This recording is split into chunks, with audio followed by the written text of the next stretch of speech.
Kebebasan pers merupakan salah satu elemen fundamental dalam struktur politik yang demokratis. Kebebasan pers berfungsi sebagai alat vital dalam membentuk opini publik, mengawasi kekuasaan, dan memberikan ruang untuk diskusi serta dialog yang konstruktif. Perkenalkan, saya Azka Azkia Mulyawati, mahasiswi Fakultas Ilmu Sosial dan Ilmu Politik dari Universitas Siliwangi.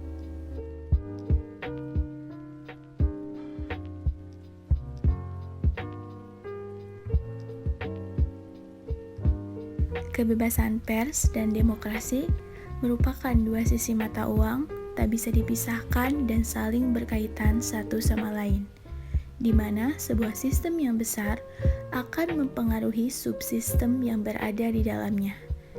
Sejarah pers Indonesia telah menunjukkan bagaimana keterkaitan antara sistem politik dengan sistem pers. Sistem pers yang otoriter cenderung melahirkan pers yang otoriter juga.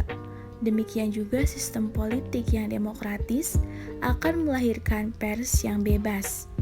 Sebuah demokrasi tidak akan berjalan tanpa adanya pers yang bebas, dan kebebasan pers tidak akan tercapai tanpa sistem yang demokratis.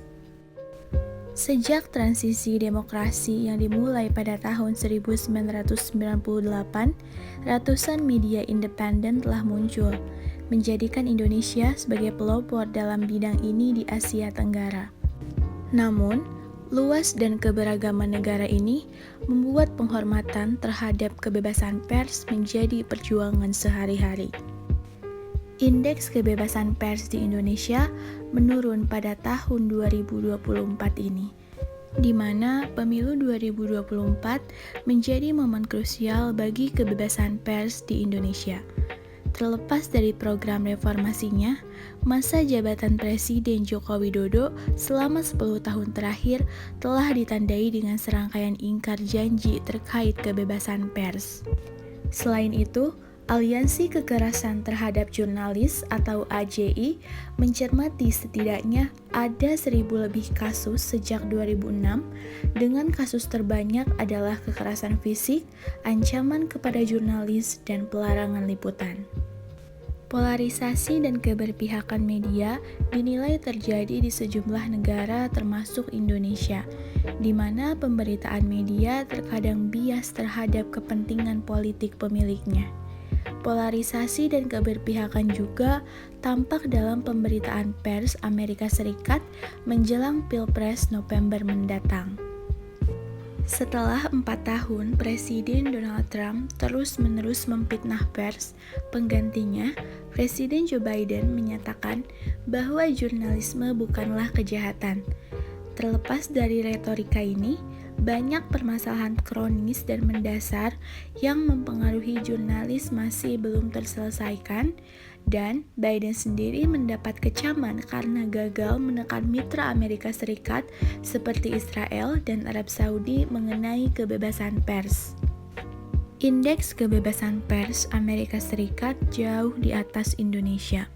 Namun begitu, kebebasan pers Amerika Serikat berada di persimpangan. Di tahun ini, ranking kebebasan pers Amerika Serikat menurun berada di posisi 55 dari 180 negara. Adanya pola pelecehan, intimidasi, dan penyerangan yang meresahkan terhadap jurnalis di lapangan. Pada bulan September 2022 yang lalu, reporter Las Vegas Review Journal Jeff German ditikam sampai mati oleh politisi yang dia selidiki. Saat meliput demonstrasi, jurnalis terkadang diserang dan diserang secara fisik oleh para demonstran.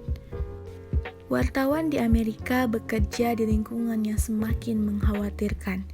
Salah satu reporter Spectrum News 13 di Florida, dirinya tertembak saat meliputi penembakan pada Februari 2023. Menurut penelitian terbaru, tingkat ketidakpercayaan terhadap media Amerika belum pernah terjadi sebelumnya. Disinformasi yang mempengaruhi masyarakat Amerika telah menciptakan suasana di mana warga negara tidak lagi tahu siapa yang harus dipercaya. pelecehan online, khususnya terhadap perempuan dan kelompok minoritas, juga merupakan masalah serius bagi jurnalis dan dapat berdampak pada kualitas hidup dan keselamatan mereka.